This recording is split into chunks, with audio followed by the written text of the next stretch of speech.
So good evening, everyone. I will be your master of ceremonies tonight. So my name is Philippe van Capellen. I'm a professor here at the University of Waterloo. I'm also the lead of the ecohydrology research group, which is organizing this event. So my first task is to, of course, wish everybody a happy World Wetlands Day 2016. And so this is actually the fourth year in a row that we're organizing an event for World Wetlands Day. So for those of you who are not familiar with World Wetlands Day, I think that's just probably a minority. It actually it marks the date of the signing of the International Convention for Wetlands, and that was signed in 1971 on the 2nd of February in the city of Ramsar on the shores of the Caspian Sea in Iran. And that's why the convention is also often referred to as the Ramsar Convention. And the convention really calls for the conservation and sustainable use of wetlands worldwide. So our special guest tonight for World Wetlands Day is Professor Jos Verhoeven from the University of Utrecht University. And Jos, we're very happy to have Jos here tonight because he's one of the world's foremost wetlands ecologists. And his work over his career has essentially touched on all different types of wetlands you can find. They include fens, bogs, floodplains, tidal wetlands, lakeshore wetlands, mangroves, you name it. And his core interest really lies in understanding how the cycling of the major nutrient elements, such as carbon and phosphorus and nitrogen, relates back to the biodiversity of wetlands, but also to the water quality in the wetlands, and ultimately to the climate feedbacks. And so Jos is by training and by heart a biologist. And he has joined the scientific staff at Utrecht University in 1979, and he has remained there for his entire career. He became a professor. In fact, his official title was Professor of Landscape Ecology in 2001. And so now he's a Professor Emeritus at Utrecht University. And in his word, it means that he can continue doing his job without having to. I think that's very beautiful. It's very poetic. Jos is also the president of the European chapter of the Society of Wetlands Scientists, and he's a member of the executive board of the International Association of Ecology, which is also the body that organizes the INTECOL conference, which is the big international conference on wetlands. Jos is particularly dear to my heart because when I was also in Utrecht, he actually introduced me to some of the very, very special wetlands that you can find in the Netherlands. And I can assure you those wetlands are very different from the ones we know here in Canada. And so as you can see, his, well, before I refer to his talk, you probably all heard the saying that God created the earth and the Dutch created the Netherlands. Well, today you will see how that's done, but from the viewpoint of a wetlands ecology. So please join me in welcoming Jos Verhoeven. Remember the buttons. Thank you very much, Philippe. Thank you also for inviting me for this event. Indeed, we have always collaborated very nicely in Utrecht in these years, and it's very nice to see how you are doing here now in this new environment. And it's very good for me to see how well it all goes here, to my opinion. So it was nice to spend a few days here already before this lecture. And now then this talk, being from the Netherlands, I must confess that I'm a bit in a difficult position because we are especially famous for draining, destroying, and doing away with wetlands. And I'm reminded of that fact always wherever I come. Even here, when I was talking to Philippe, he was talking about an area nearby, and he was saying, well, this is also a drained area. It's the Dutch again who did this. So, and wherever I come, like you come to Berlin, and then people say, well, in Potsdam, there is a Holländische viertel, that means a Dutch quarter, and that was because in the 18th century, the Dutch were called in to drain a lake. And then some of these Dutch never went away, they stayed there. So it is a bit a strange task to be here to explain how we did that, destroy our wetlands, because that's actually what I'm going to talk about. Because we actually live in them already since 2,000 years. And it still is very interesting to see how we did this. And I must say, that it's an ambiguous feeling, I still am also a bit proud of my people, how we actually held strong, because it has been really difficult. It's not so difficult now anymore with all the technology we have. We don't pay attention to it day by day. But in the beginning, when my talk starts, then the water was an everyday worry. It was very dangerous to live where you were, and you had to really pay attention all the time. So, the next slide shows you the total picture of this lion, which you see. The lion is actually the symbol animal of the Netherlands and also Flanders. That's now one thing. And you can see immediately on this 17th century picture that the Dutch are also fond of making maps. They are great cartographers because the Dutch traveled the world. They made all these ships and traveled the seas. So knowing where everything was is then of extreme importance. And this, of course, is a joke of the cartographer, because you see the Netherlands is here in this map. And it is a little bit like a lion. So, and you see, this is the coat of arms of the Netherlands. It has 2 lions. This is printed on my passport, just like this. So we are always reminded of this. And it's something that indicates the struggle, the battle against the water. And you will see coats of arms later in the talk of provinces where that's even more clear. And of course, the lion also shows up in sports events. We are proud of our soccer team, or maybe were in the past. Maybe I should not talk too much about this. So it's an important animal where we are. And this gives you some indication of what I'm going to talk about. So we start in Roman times, when we really had all the wetlands still. They were all intact and pristine, but still we already were living in them. And we started the Romans because the only way to know something about that time is to read what the Romans have written. There are no other records. And then we go to a period much later, when we started to build dikes, where we are so famous for, and created polders. I'll explain later what polders are. Farmers and monasteries worked together to do this, to protect the people that lived in these wetlands. And then there came another period again where influential rich people started to invest to actually reclaim the land and make it suitable for agriculture. And then there is this last period where this all became much more high-tech, already starting in the 17th century. Large-scale areas, lakes, were made dry with windmills and all this kind of technology. So, to show you where we are, this is actually showing that the Netherlands is the common delta of 3 major rivers. And there is another river which is close by, the Ems. So the Schelde in Flanders, the Maas from France, and the Rhine in Belgium. And by the way, the Rhine has always been the boundary, the border of the Roman Empire. The limes, it's called. Denmark is in the north, and you see Britain too. So here you already can see what the Netherlands looked like in the course of time. This is you see that in the beginning, 2,000 years ago, we just have quite a landmass. There is this lake in between. This is a freshwater lake fed by all these rivers. But then you have periods that the land seems to be breaking up. And that's partly due to human activity. And also because sea level rose a bit faster in these years, but also what we did to the land. Many lakes appeared also in land. And then, again, this area also shows quite many open water areas that originally were land. They were wetlands, but still.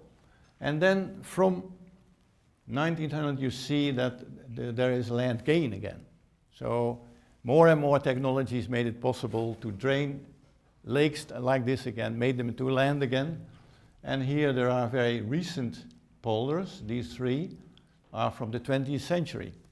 So the newest one is only from 1970. So these are big areas now, very fertile land, very wanted by farmers, and producing very good crops. This is a map of the current protected wetlands under the Ramsar Convention of the Netherlands. What strikes you, you see that's quite a nice area, 800,000 hectares, but most of it is actually open water. And it's also a bit because the definition of Ramsar of wetlands is quite wide. So all coastal areas to a depth of 8 meters are included. And you see that not many areas on land, only there are, of course, but it's not much in terms of area. So we do have wetlands of international importance, but now I'll show you the map of wetlands 2,000 years ago. And that's this one. And now you see that actually the whole western part of the Netherlands were wetlands. And specifically they were peatlands. So all the brown, the dark brown areas are bogs, raised peat bogs. The light brown area are fens. And then we have here river floodplains. We have salt marshes here in the north. And we have also tidal flats. So also very salty areas. So you see that more than half of the whole area is wetland. Very different from the current situation on the Ramsar map. Maybe I don't have to say this very much here because you do have a lot of peatlands, so you know probably all this, but I do rehearse it again. The two types of peatlands, because they were so prominent in Holland, I still do this. Fens are fed not only by rainwater, but also by groundwater or surface water, and therefore they are relatively well buffered and nutrient rich, and the vegetation is relatively productive and species rich. And this is one of the sites that Philippe referred to, which are the fens in the Netherlands. They can be really nice and species rich, and mostly they are really small systems. And bogs are only fed by the rain. You probably all know that. That's why they are nutrient poor. The rain is not a rich source. They are very acidic, and the vegetation is really dominated by peat mosses that form a sponge.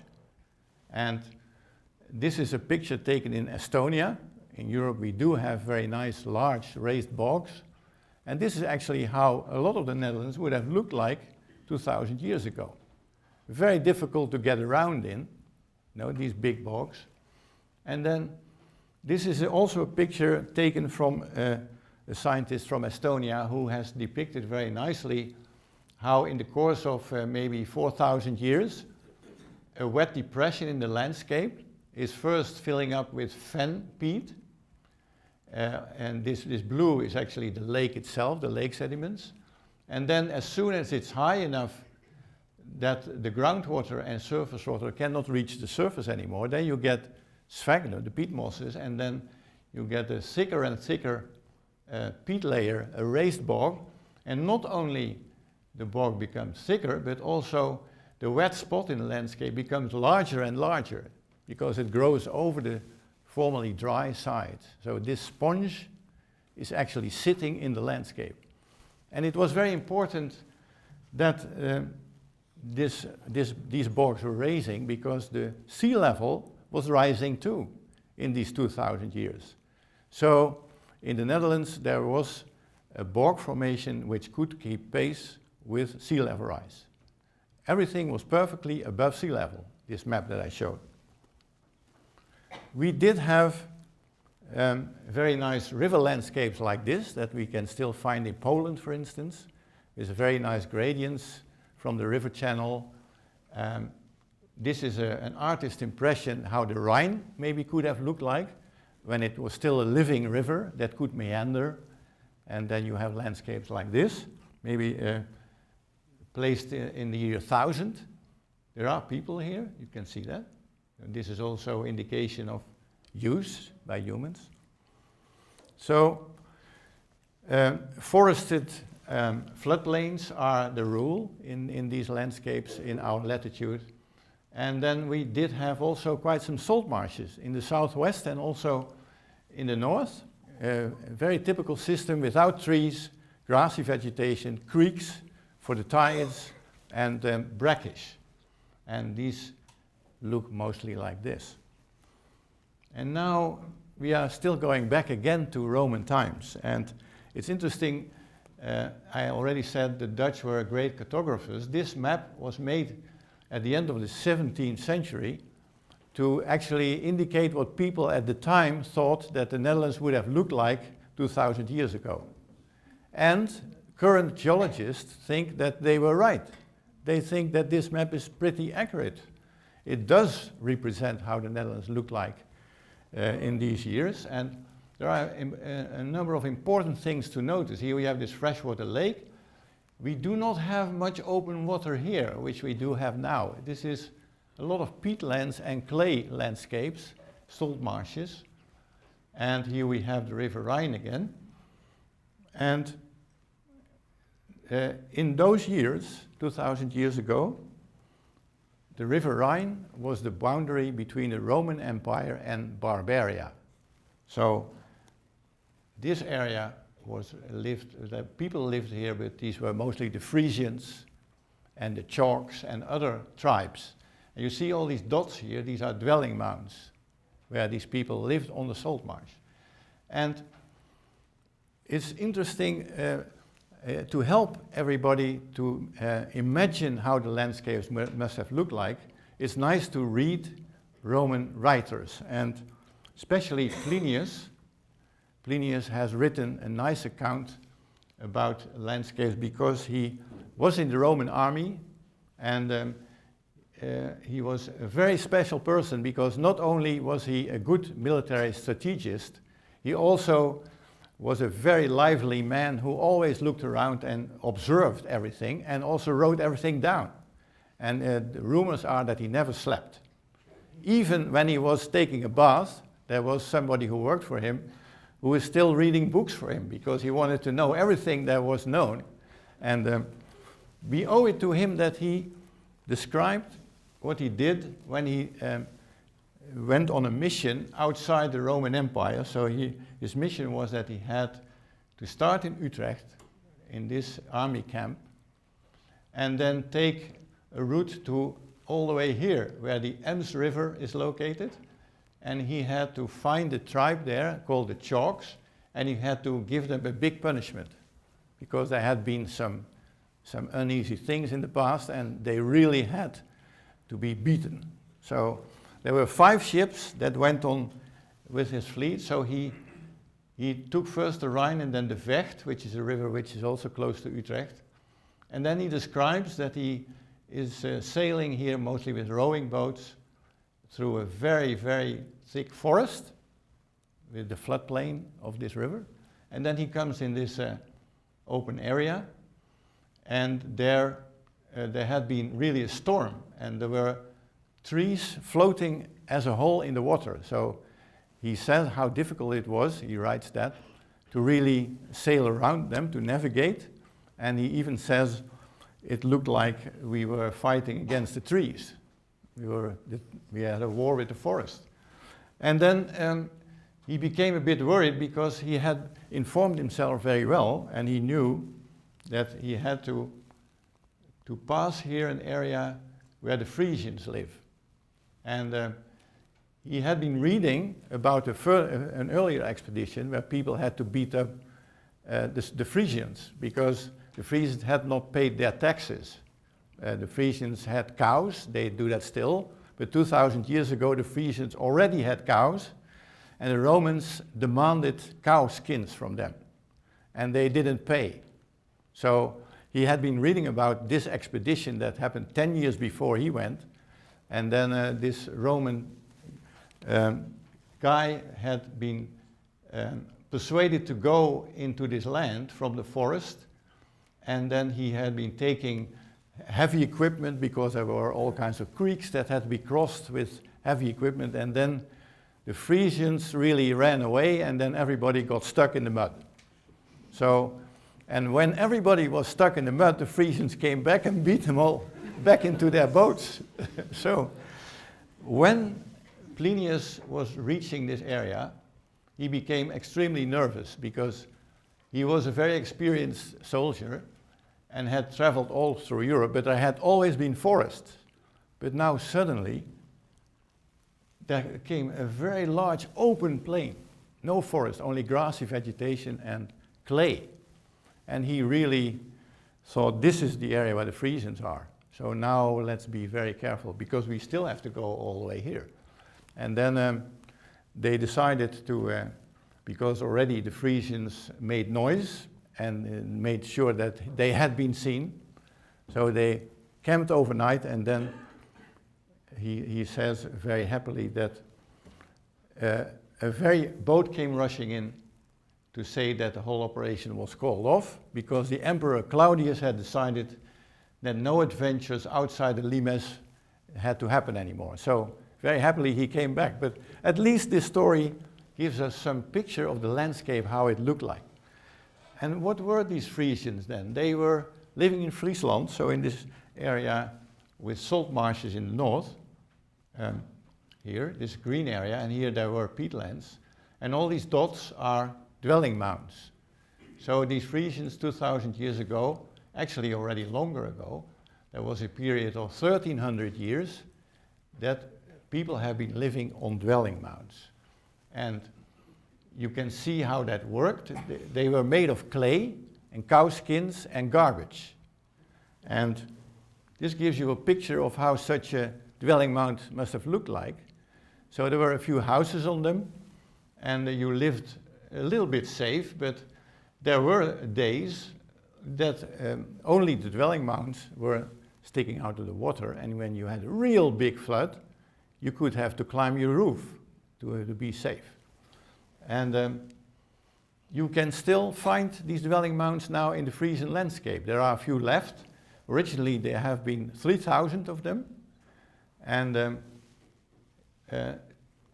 they are really standing out in the landscape very much. And you can see here there is a farm on such a dwelling mound. And it's also interesting to note here, and we will see that later on also in the talk, that these communities started to be really rural and poor. They were grazing the cows on the salt marsh. That was their resource. But they had quite a strategic location, because when the Roman Empire had collapsed, there were still more and more, there was trade possible between the Rhine, they were close to the Rhine, and Scandinavia. So they started to be involved in that, and by the year 800, this Terpen community, Terp means dwelling mound, was actually quite wealthy, and they were very well. But then, the Vikings came and really robbed a lot of this, so they had, again, a difficult time. And I must say that these dwelling mounds, of course, were not that safe, so people started to build dikes, mostly on a small scale, and to protect a little bit larger areas from flooding. And that intensified when this very strong events happened. You can see that we are now in the meantime in a time that Christianity has arrived, because the names of these floods are all inspired by saints. And what happened there is almost unimaginable, because this all used to be land. So this is actually in the northwest of the Netherlands, peatlands. These are all peatlands, and already at the first flood here in 1170, this whole area was just eroded, and probably thousands and thousands of people died, because people were living on these peatlands. There were even monasteries, and then there were a few of these other big floods, and then people started to think, we need to do some more things, we need to be smarter. And the monasteries also became involved there. We cannot imagine this now anymore, because the north of the Netherlands is Protestant, but in these days it was, of course, not. And there were many monasteries also in Friesland and in the north, and they worked together. They actually organized it a little bit better than these separate dwelling mound people. So the monks, together with the farmers, started to build dikes. And in 1250, they managed to do this. So this is quite a large area that they have been able to surround with a single dike. And you can still see all the dwelling mounds on this picture, but they became now less important because you really could make sure that only maybe the very strongest floods would harm you. And this gives you a picture of developing technology in trying to live in wetlands. You start with ditches and just a dike, and then you get another stage which is a bit underestimated, but which has been really important. That's the so-called, in Dutch, klapdijker. It means that you have a dike, but it has a hole, and there is a door, and the door will be pushed shut if there is high water on the outside. And then still, the rainwater can be drained away at low tide. So this is a very good invention. And then it was more and more possible to make a dike ring around the whole area and to create a polder. A polder is an area with a manipulated water level, and it's a typically Dutch term, and you can see that later on we were also able to not only drain by gravity, like here if you have low tide, but we started to be able to pump around the year 1400 by the windmills, and then you have rows of windmills which can really pump over a very high gradient. And then in 1800 we have steam, and then finally diesel and electricity. That's how we keep our country dry at the moment. There are many, many pumps which really keep the water levels in our polders at a certain, often minutely controlled within centimeters, water level. So we not only use the word polder for this area, but we also have now the verb polder, because a very typical characteristic of Dutch people is that we always have to work together. We have to work together to keep the polder dry, because it's in the interest of all of us. And that's a very important obligation. So we have been learning to compromise, and that's also something that has translated into politics. So to polder means that you strike political deals. And you see a cartoon here where you see people, different political parties. We have 10 political parties in the Netherlands. So nobody gets ever the majority. You always have to make a coalition. So these guys, after the elections, they sit together and they make a plan. And what they do then, that's just a contract between them. And together they have the majority. And then they have some kind of a government contract, and the parliament has very little to do, because if there is something the government wants, then their parties will vote for it, and the other parties can have no power. So this is another example that it even goes further, because this is our current Prime Minister, Rutte, with the Vice Prime Minister. So he is of the liberals, so that's to the right in the Netherlands. Yeah, it's all a bit different than here. And this is a socialist. So we have two extremes in one government. That's also a bit strange, but it works in the Netherlands in a way. And then not only they have these deals together, but they also negotiate with a representative of all the business and entrepreneurs and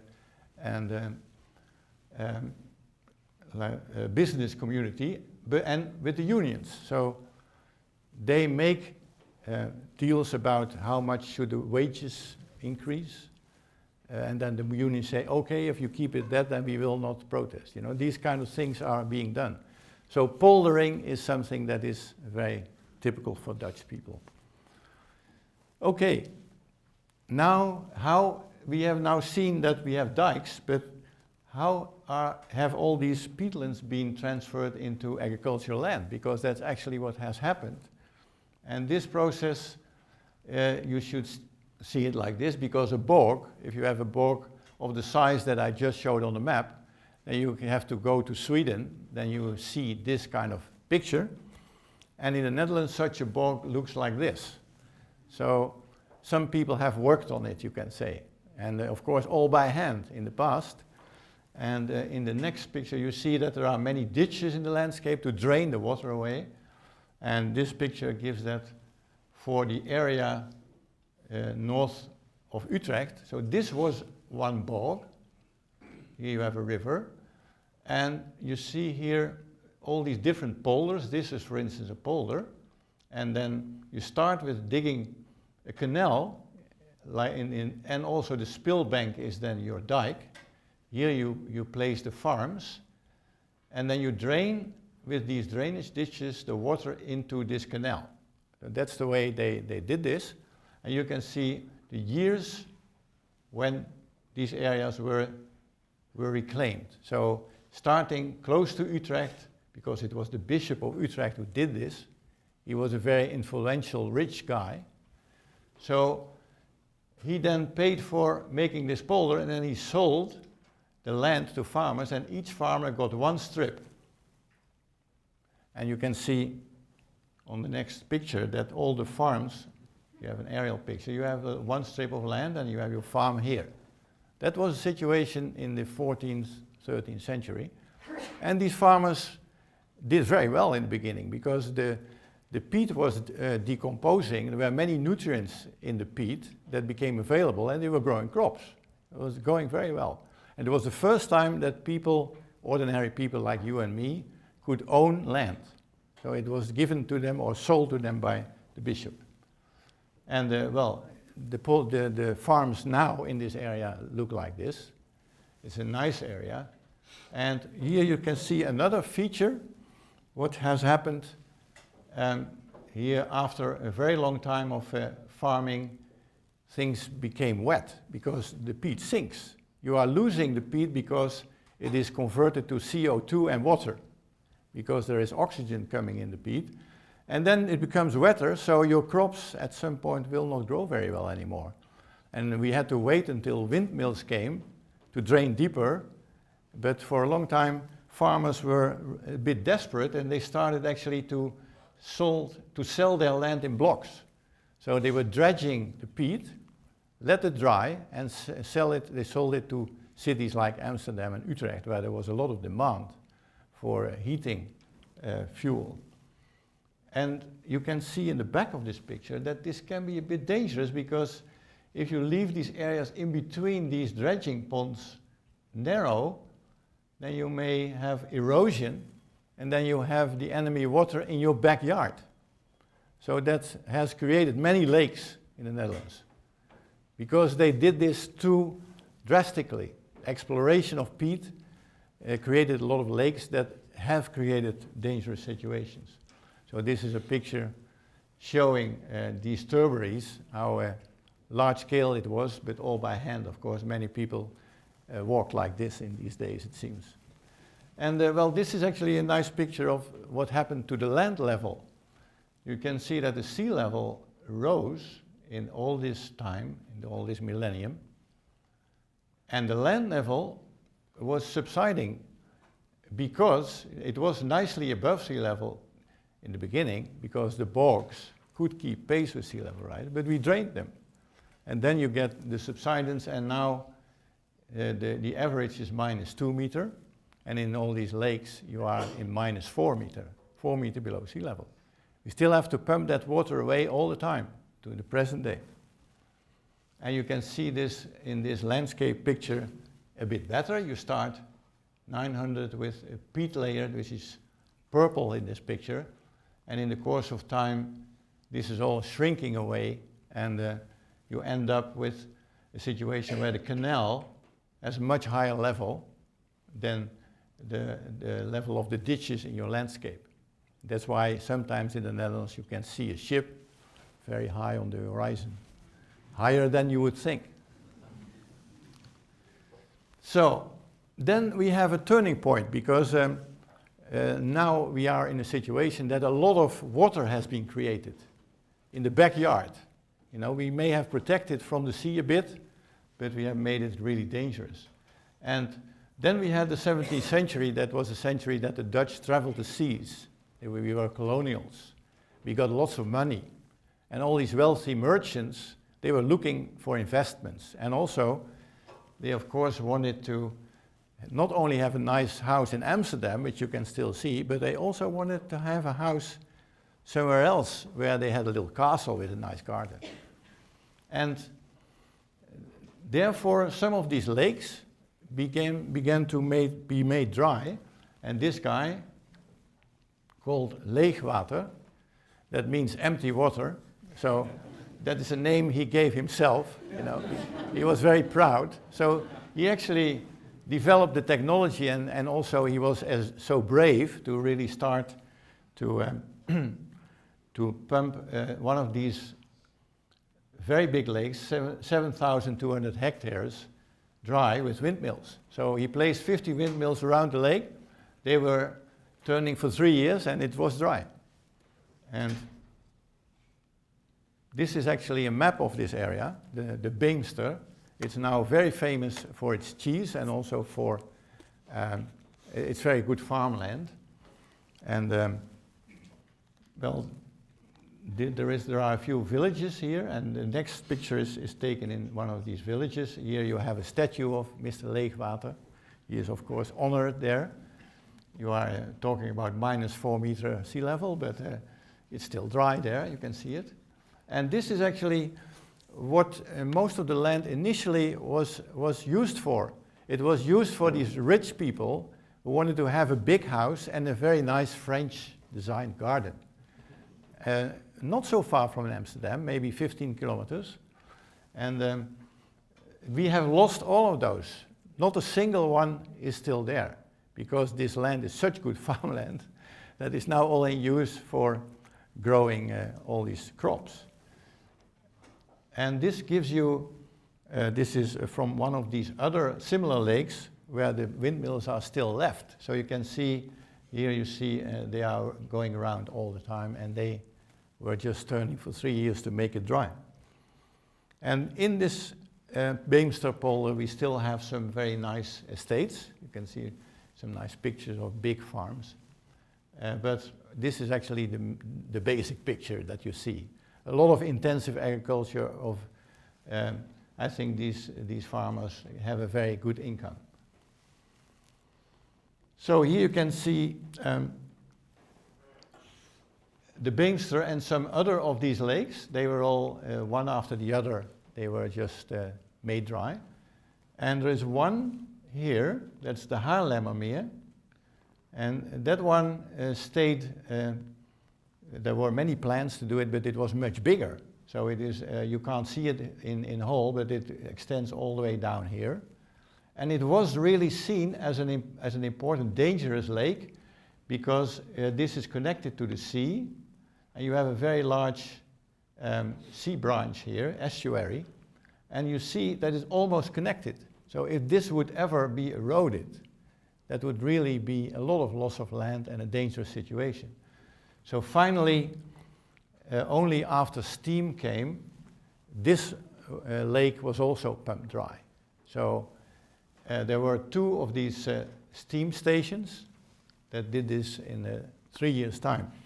And there is quite a good chance that if you have ever been in the Netherlands, that you know this area and that you have been there, because it's actually where our national airport is located. So that is in the Haarlemmermeer, and it is -4 meter, and this means that only the first class is above sea level. So it gives you another reason for buying a more expensive ticket, because you are just a little bit safer.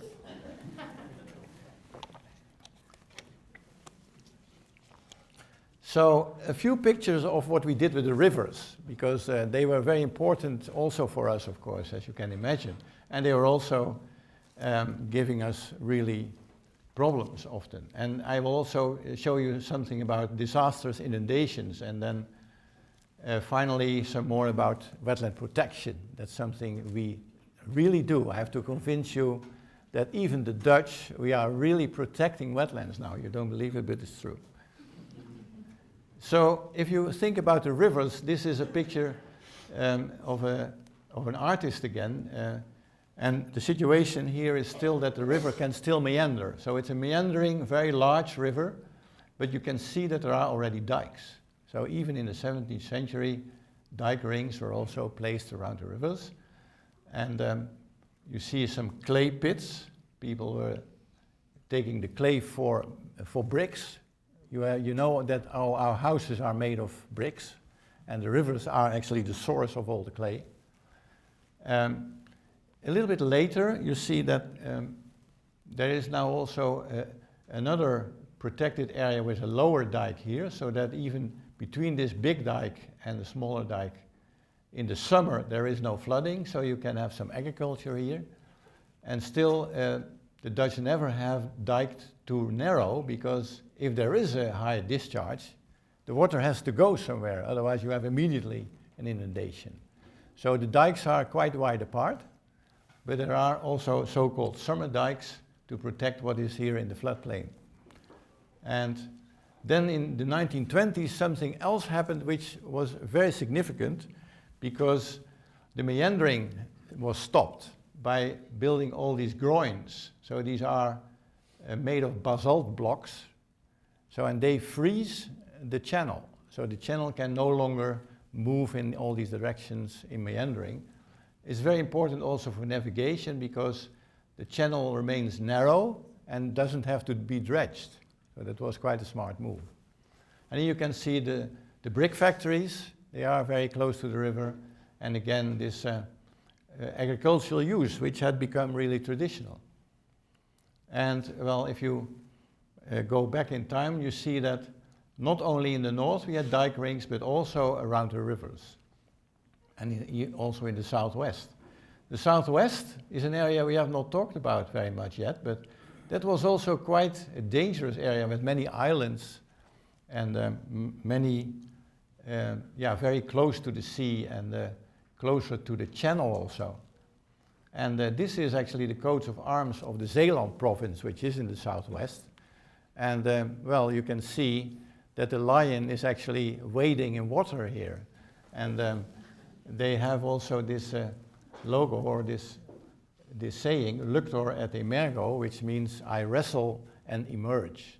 So it is really telling you about the struggle against the water. And that's something that you really should remember, that it has always been dangerous. And only recently we have been able to control it a little bit better. So we had these dikes, but still you can see that there were major inundations even then. This was the largest polder in the Middle Ages that was ever built, the Grote Waard. And this actually flooded in 1421, and has never been drained again, because this was a major disaster costing 10,000 lives.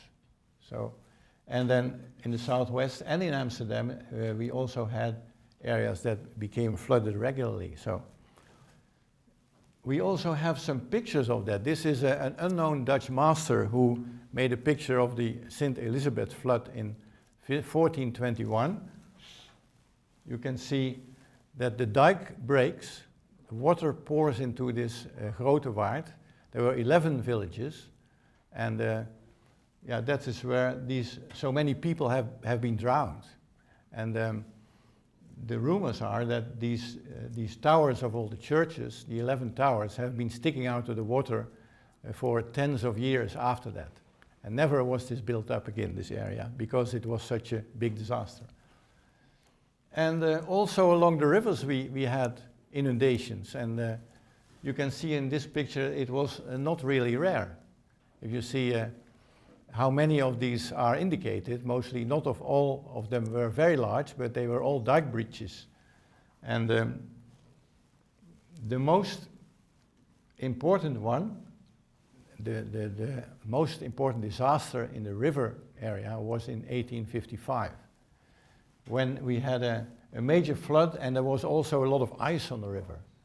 And we have also some images of that, because there was a painter, Johan Veltens, who painted 25 panels of what he saw in this area. And there was so much damage, and also lives were taken, that the king really took this very seriously and has been visiting the area and given money. And this is actually this panel of all these paintings that Johan Veltens painted. It is in a museum in Nijmegen now. And I came across it, I just saw it when I visited the museum, and then I asked if it would be possible to have high quality pictures to show in a presentation, and they have sent them to me. So I can show you a few of them a little bit more closely, which really give you a picture of the devastation. And as in many Dutch paintings, look at the sky. The skies are always more than half of the picture and are mostly very impressive. Yeah, you see whole areas have been flooded with water, and then you also had the ice, which was covering houses and of course was making it even much worse. And well, some more pictures of how devastated such a landscape looks. And here you see that in these days there were also dams and dikes made of wood. So they not only work with dirt, we also know that from the sea dikes that they often had a wooden inner side, even sometimes filled with seagrass. All kinds of techniques have been used in the past for that. And this is then actually a real picture of the last major flood along the river we've had in the Netherlands in 1926. And then I have to talk also about the latest major flood in the Netherlands on the seaside, in Zeeland, this province with the coat of arms with Luctorette and Mergo. They were very terribly struck in 1953. And I vividly remember this myself because I was living where this blue dot is, in Breda. And it was the 1st of February, 1953. It was a Sunday. And I still remember, I was a 4-year-old boy. I remember still that we had not slept because of the gale during the night. Roof tiles had come off of our house. All the church bells were ringing all the time, the whole day in our town. And we were all gathered around the radio to hear the disaster unfold.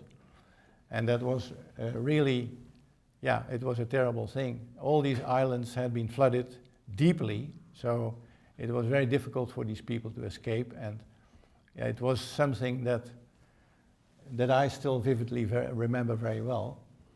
And what happened after that was that the government launched the Delta Plan. So that was in 1958. And that was really a major constructing plan to make the short line shorter, to protect the southwest finally in a proper way. And well, you see the estimated costs were 1 billion guilders at the time, and the real costs were 5 times higher, and a lot of estuarine and wetland habitat were lost again by all this. So you see here what has happened. Dams have been constructed to dam off the sea branches. Some of them are actually half open because here we have river water that has to go through here. So these have sluices. There is a half open dam that permits tides. But I must say, the people here, they live now much more convinced of safety. You know, they are all feeling that they are safe.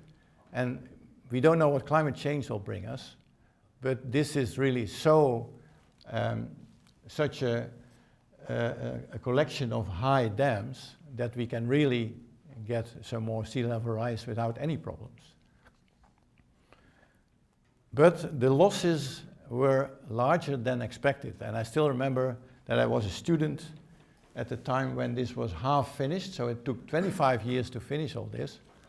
And I did an internship here in Zeeland, and there were many ecologists here that were opposing these very major engineering works, hardcore engineering works, especially because other solutions were possible, because This is actually connecting the harbor of Antwerp with the sea. And of course there was no dam here, because the Belgians would not have liked that so much. And here they just increase all the dikes, which was perfectly possible too. So that would have been another option, saving more of the estuarine habitat than now. But it's all a discussion point. Okay, and then we go to the last part of my talk, more about restoration and about wetland protection. We have turned around a bit. We have lived in these wetlands all the time with dangers. We have really modified them, destructed a lot of them. But now people more and more cherish them too. So engineers and ecologists started to work together more, to work with nature. And I will show you a little bit of examples for the river, because this was one of the events that spurred this new attitude of engineers and ecologists. Because in 1955 we had a very narrow escape in the river area. And I still remember, because my wife is from this region, in between the rivers, and my wife called her sister on this day, and she asked, how is it, are you already bringing the furniture to the top floor of the house? And then her sister said, of course not, it will need not be so bad, you know. But then half an hour later she called back and she said, I've been on the dike. We are moving all the furniture all the way up all the time now. It's really terrible. I've never seen something like this. So they were very frightened. And 100,000 people have been evacuated from this area then. Nothing happened. So we really narrowly escaped. But then a new plan for the river dikes was launched. And now the engineers were really working together with ecologists. And the idea was now this area that I talked about earlier, in between the winter dike and the summer dike, used to be used for agriculture, clay pits, you know, stone factories. But the clay industry has now been persuaded not only to take the clay in the clay pits, but take all the clay.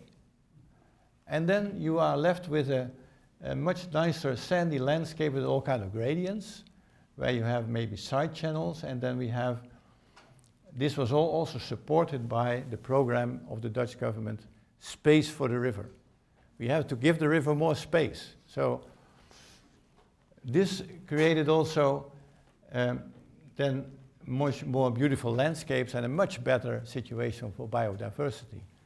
And this picture, which I'm not going to go through all the way, gives a nice collection of all the measures that have been put on the table by the ecologists together with the engineers to make a better situation for safety and also for biodiversity in the floodplain. And if you now visit some of these floodplains, you don't no longer see agricultural land, but you see these areas where you have large herbivores, but that was something the engineers were emphasizing. We don't want too many trees, because the trees are blocking the flow. Because, and you have a natural development of a forest in such a floodplain, so the large herbivores help to keep the vegetation low. And now, a very last example, which this is actually the nature policy plan of the Netherlands. You can see all the green areas are nature reserves. But I want to specifically point to this area here, the Oostvaardersplassen. So here you have the 3 polders that were made dry in the 20th century, the newest ones. But there was one area here where this failed a bit. It remained wet. It was a little bit lower, and they tried several times to really drain it, but it didn't work very well. And they said, oh, well, we do this later. Leave it for the moment. And then, within 10 years, this became one of our most important wetlands for breeding birds. So we had vegetation forming very abundantly, very fertile ground, fresh water. And so it was quite an eye-opener, and people started to call for protection. And that's what actually happened. And now I'm going to show you a video which is a trailer for a movie. This movie has been shown in the cinemas of the Netherlands 2 years ago, and was in that year the most successful movie of all. So it beat Hollywood and all this other stuff. And it is actually about the Oostvaardersplassen. And let me try if I can put this in motion.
This has really now become a remarkable area where people have decided to introduce these large herbivores.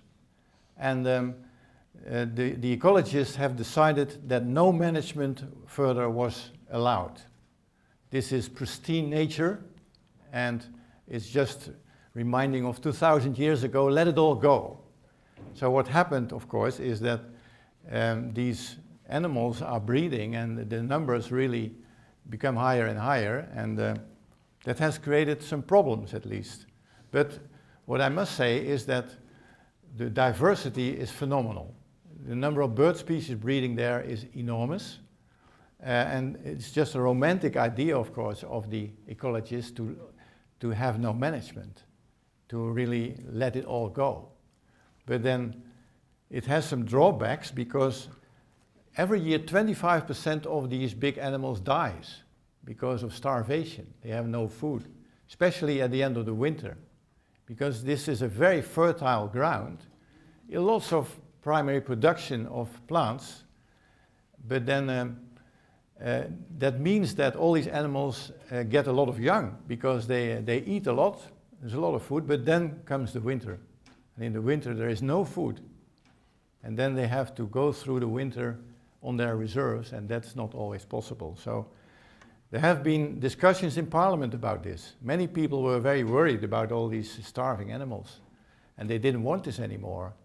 And they have now a management where every year some of the animals are hunted just to control the numbers. So they go in the fall, and they select the animals of which they expect that they will never make it through the winter. And that's then the only management they do. Maybe, because there's something else to talk about, because this is actually how it looks like. So you see, it's this whole area, and here you can see that there have been attempts to drain it, definitely. All straight lines. And this area is the wettest, but all the big animals are in the dry part. The dry part is separated by a dike. This is where all the geese and the birds are, and this is where all the herbivores are. And also so strange that the dry part has a lower elevation than the wet part. That's typically the Netherlands. Everything is upside down a bit. And not only that, but if you look at this map, you can see that there are as many as 8 different water level sections in this reserve. So it means that everything is below sea level, and the water level is minutely controlled. It may be there is no management, but there is water management, and very strongly too. So, well, that's a little bit of a paradox. Everybody is very enthusiastic now, because everybody has seen the movie. Now they all want to go there. So we have safaris there. People really riding around in this area, and they enjoy it very much. They are all very proud that a David Attenborough-like movie has been made in the Netherlands. This is really possible. So, yeah. So the pluses are there, but there are some minuses. Extreme control of the hydrology, non-natural hydro period, no dynamic water levels. It's very counterintuitive for a wetland ecologist. It's very strange. Inversion of elevational gradients and not so much habitat diversity. And maybe this is the last slide for the Dutch wetlands in general. We were a vast delta with all these wild wetlands, very beautiful probably. The land level was keeping pace with sea level rise, and it was always a challenging environment for humans, but that didn't prevent them from settling there. And early settlements destroyed wetlands and created even unsafer conditions. You know, there were many engineering works in the beginning that made things worse.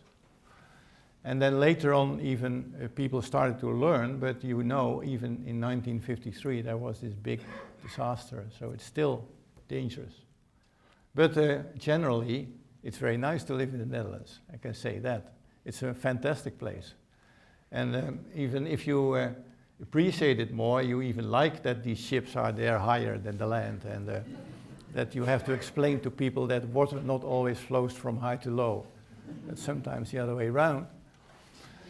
And well, with all the protection that we have now secured, I think that we can be a little bit proud of the wetlands of the Netherlands too. So thank you very much for your attention.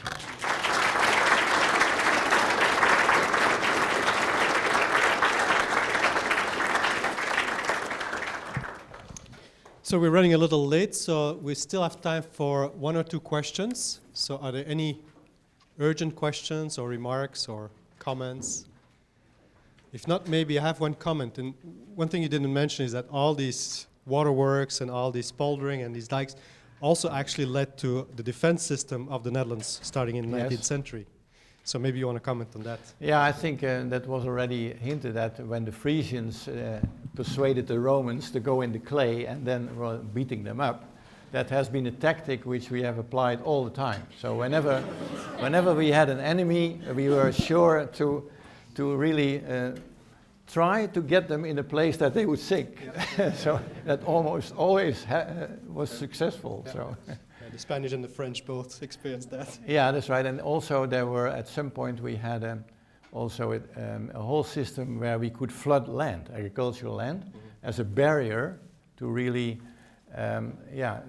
distract armies so that they had to go into a lake, you know. So, and that has even been operational until the 1960s, I think. We had the Waterlinie, and only recently they have decided that we have now airplanes, and it's not necessary anymore.